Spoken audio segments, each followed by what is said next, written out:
Hablaremos a continuación de la rebelión de los cairotas en tiempos de Napoleón.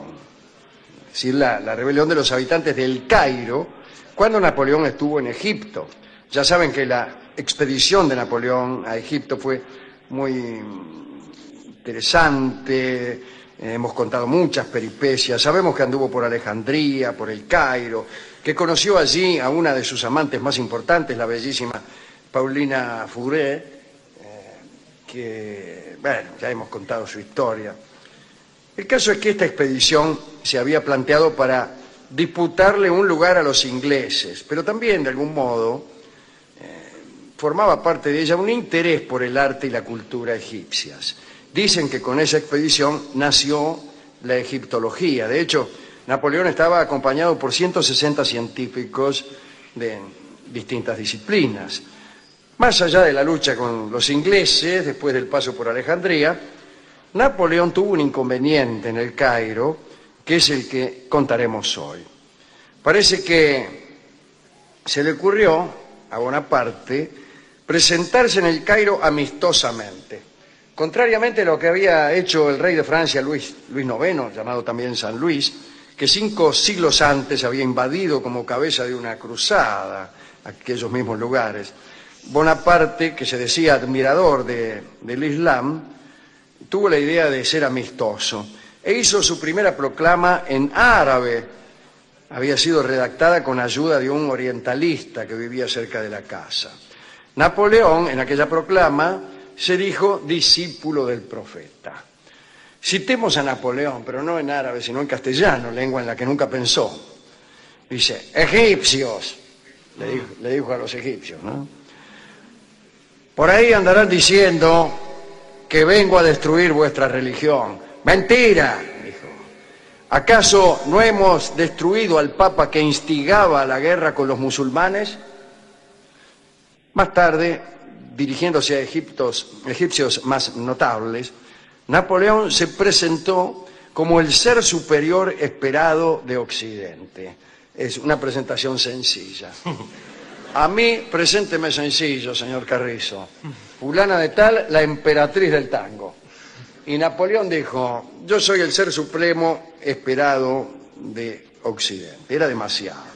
Tanto es así que los doctores islámicos de la ley consideraron que era un poco impío y adujeron que mezclaba principios republicanos, lo cual no era una buena noticia para ellos, con dogmas islámicos, pero con groseras faltas sintácticas o de vocabulario que eran atribuibles al orientalista enfrente de la casa de Napoleón. Entonces, sin quedar demasiado convencidos, los notables del Cairo instaron a Napoleón a que se convirtiera redondamente al Islam junto con todas sus tropas y que de ese modo a lo mejor le daban crédito. Y se produjo una disputa muy curiosa. Napoleón contestó que sí, que era posible, pero había que evitar una práctica que era un poco dificultosa, ¿no? Porque él decía que era inconveniente someter a la circuncisión a 35.000 soldados y también era inconveniente prohibir a todo el ejército francés que tomara vino.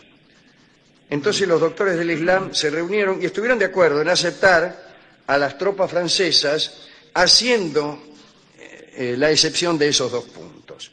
Pero aclararon a Napoleón y a los soldados que los convertidos no podrían gozar después de muerto de todos los beneficios del paraíso.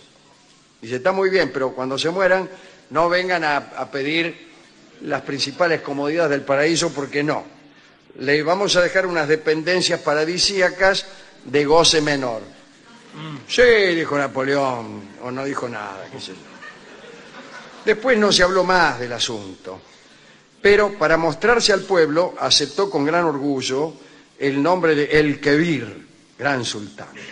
Además mandó que le hicieran un vestido turco y los usaba siempre, salvo en las representaciones muy republicanas, ¿no? Bueno, en realidad, de todos los 35.000 soldados de Napoleón, uno solo se convirtió al islamismo, que era el general Jacques Menoir, y es porque estaba enamorado de una muchacha musulmana cambió de nombre, empezó a llamarse Abdala. Pero más allá de estas demostraciones amistosas, Napoleón no pudo impedir que muchas de las características culturales de los europeos se instalaran y que causaran problemas. El Cairo empezó a transformarse. Algunos franceses abrieron unos bodegones, unos boliches, se construyó un establecimiento de juego, una timba. En el interior los clientes disponían de salones, baños a la europea. Allí justamente es donde Napoleón conoció a su amante, Paulina Fourré. Las compañías de aficionados montaban obras de teatro, una práctica que el Islam casi no conocía. Se organizaban bailongos públicos y continuamente había conciertos militares en la ciudad. A petición de Napoleón, todos los mediodías se tocaban melodías para alegrar a los enfermos en la puerta de los hospitales. Y ante todo esto, los notables del Cairo, los notables del Islam, empezaron a molestarse. Pero había algo peor. Ante la carencia de mujeres europeas, fíjese que había 350 mujeres europeas que llegaron con la expedición y casi 40.000 soldados, ¿no? Entonces, los soldados de algún modo se acercaban a las chicas locales, pero eso estaba prohibido.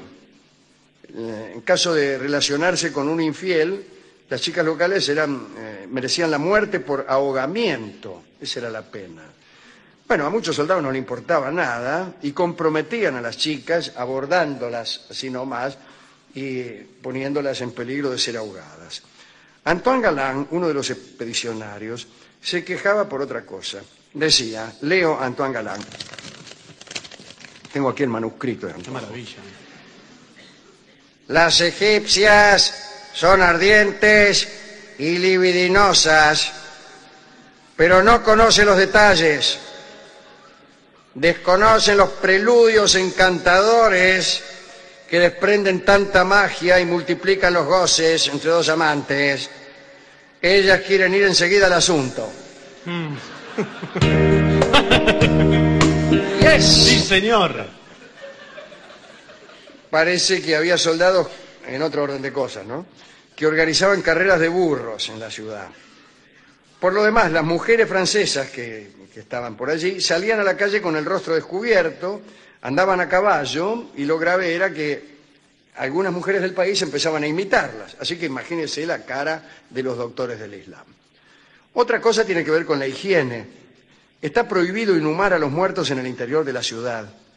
Y entonces había controles en las casas para asegurarse de que se tomaran recaudos contra la peste. Y para los musulmanes esto era una violación inadmisible de la vida familiar. Las medidas de seguridad también eran mal recibidas porque a veces destruían las puertas de los barrios, forzaban a algunos habitantes a mudarse para encarar obras de fortificación, etc. Entonces, invasión cultural también, ¿no? Los jeques no querían ver a los infieles organizar, por ejemplo, la fiesta de nacimiento del profeta. El 21 de octubre de 1798 se armó el tole-tole. Los ulemas incitaron a la población a sublevarse contra los infieles. Una multitud atacó las casas europeas y cristianas. Inmundicia sobre la virilidad de los perros incircuncisos. Muchos de los que cayeron fueron los sabios y los artistas que no estaban armados, no pudieron defenderse. Bonaparte ordenó disparar cañonazos sobre los insurrectos. Más tarde los franceses irrumpieron en la mezquita al-Azhar a caballo y destruyeron todo. Bebieron alcohol y rompieron las botellas contra las paredes. Mientras, entre las patas de los caballos, algunos eruditos procuraban salvar manuscritos preciosos. La rebelión provocó 300 muertos del lado francés y 3.000 del lado egipcio.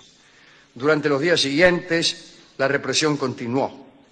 Se decapitó a los principales agitadores y arrojaron sus cuerpos al Nilo.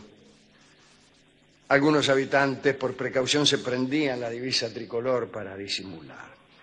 Algunas semanas después, Napoleón reunió a todos los cairotas en la plaza principal y les habló.